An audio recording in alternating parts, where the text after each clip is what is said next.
As the Jet Airways crisis intensifies with several international flights being grounded and passengers stranded, now sources telling NDTV that the Prime Minister's office has stepped in. Let's go right across to my colleague Sakshi Bajaj, who's getting us those details. Sakshi, what are you hearing? Absolutely, Ankita. The jet crisis is only intensifying by the minute.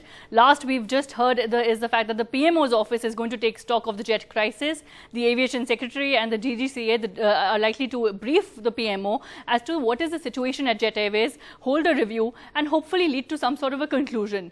However, just before we heard these updates, we also heard from our sources that Jet has extended the suspension of its international fleet till Monday, which is April 15th. So that is also something that is going to be an ongoing concern. Remember, passengers are stranded at the airports, as we just saw in our visuals, and of course there is complete chaos at the moment. So that's one update. And in the meeting that was held with the union, the management said in fact that 50% of the salaries will be cleared if the money comes in. The management has also said that they will under no circumstance shut down the company. So these are clear views coming in from the management and a clear face-off between the staff as well as the union, because the union is also, as per our sources, and has said and has now released a letter which is now confirmed, saying that they are set to file a complaint against Naresh Goyal, against the CEO, as well as against the SBI management. The employees, remember, are demanding their salaries and they have EMIs and bills to pay, and they say this is unfair to them under the labour law as well as various other protocols.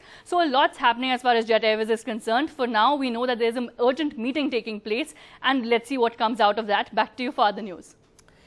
Right, the Jet Staff Union also now writing a letter, it seems, and if we can get those visuals up, they're talking about how they have not been paid their dues, and they now want to file a police complaint to try and recover some of the dues that are owed to them. But as we're saying, passengers stranded, they're possibly the worst hit. My colleague Purva spoke to some of them. Let's listen.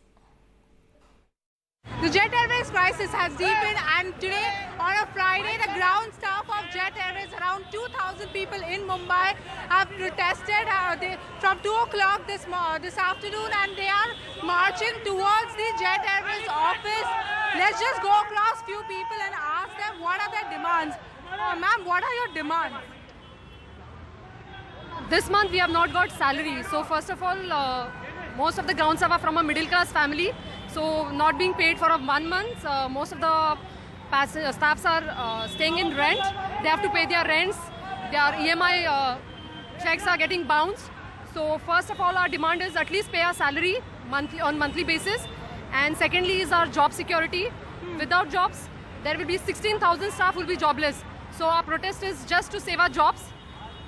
Right. And ma'am, what do you work as? I'm a customer service supervisor at Jet Airways. So we are at the terminal office. Okay, and what are your plans today? Like, you will be going to the management, speaking to the management, but what are you expecting? We need a clarity from management, like how the company will run in future, whether our jobs will be secured. Even one of my colleagues, Mr. Imran, will have to have some words to say. If solution is not yet been made in short period of time, we will not vote this time. We'll straight away go for nota. That's it. But then what are your complaints with the management? What will you be talking to the management? We want clearance from the management whether our company will be there or not. What is our future? And who's leading this protest? Mr. Pavaskar, our president, is leading our protest over here.